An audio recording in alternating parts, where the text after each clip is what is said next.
విశాఖపట్నం వాసులకి ఉత్తరాంధ్ర ప్రజలకి good news అండి. విశాఖ నగరం ఇప్పటికే బ్రహ్మాండమైన సిటీగా ఉన్నప్పటికీ దాని దశ దిశ మార్చే పనులు వేగవంతం కాబోతా ఉన్నది మన కూటమి ప్రభుత్వంలో. మన దేశానికి ముంబై ఎలా అయితే ఆర్థిక రాజధానిగా వెన్నుదన్నుగా నిలుస్తా ఉందో, రాబోయే కొద్ది సంవత్సరాల్లో విశాఖ ఆంధ్రప్రదేశ్ కి నిలవబోతా ఉంది. గతంలో జగన్మోహన్ రెడ్డి లాగా మూడు ముక్కల ఆట ఆడకుండా మన చంద్రబాబు నాయుడు విశాఖపట్నాన్ని ఆర్థిక రాజధానిగా బలపరచడం కోసం విశ్వ ప్రయత్నాలు చేస్తా ఉన్నాడు. అనేక కేంద్ర రంగ ప్రభుత్వ సంస్థలు ఇప్పటికే విశాఖలో నెలకొన్న విషయం మనకు తెలిసిందే. ఇక ప్రైవేట్ ఇండస్ట్రీస్ కూడా పెద్ద ఎత్తున రాబోతా ఉన్నాయి విశాఖపట్నానికి. విశాఖపట్నం మరియు విశాఖపట్నం సమీప ప్రాంతాల్లో 1,00,000 ఎకరాలు పరిశ్రమల కోసం భూములని పరిశీలించాలని చెప్పేసి రాష్ట్ర ముఖ్యమంత్రి చంద్రబాబు నాయుడు గారు అధికారులను అయితే ఆదేశించడం జరిగింది. $120 బిలియన్ల ఎకానమీ క్రియేట్ చేయడం కోసం రాబోయే 10 సంవత్సరాల్లో చంద్రబాబు గారు నాయుడు ప్లానింగ్. ఒక విశాఖ నుంచే అంత ఆదాయం వచ్చే విధంగా ప్లాన్ చేయబోతున్నాడు. అనకాపల్లి అనేది విశాఖపట్నానికి అతి సమీపంలోనే ఉంటుంది.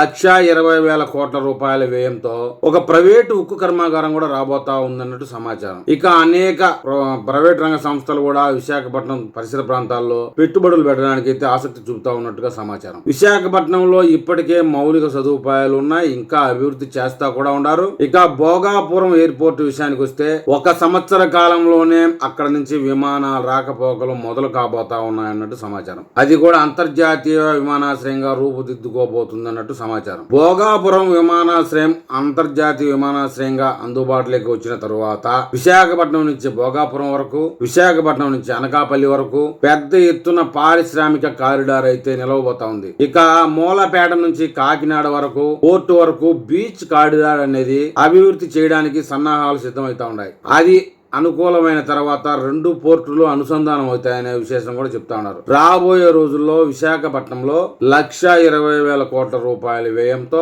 మరో పెద్ద ఎత్తున ఇండస్ట్రీ అయితే రాబోతా ఉందన్నట్టుగా సమాచారం. అది దానికోసంగా ఎక్కడెక్కడ భూములు పరిశీలిస్తా ఉన్నారు, ఎక్కడ రాబోతా ఉంది అన్న విషయం, ఆ వివరాలన్నీ పూర్తిగా తెలియగానే మళ్ళీ మనం ఒక వీడియోలో కలుసుకుందాం.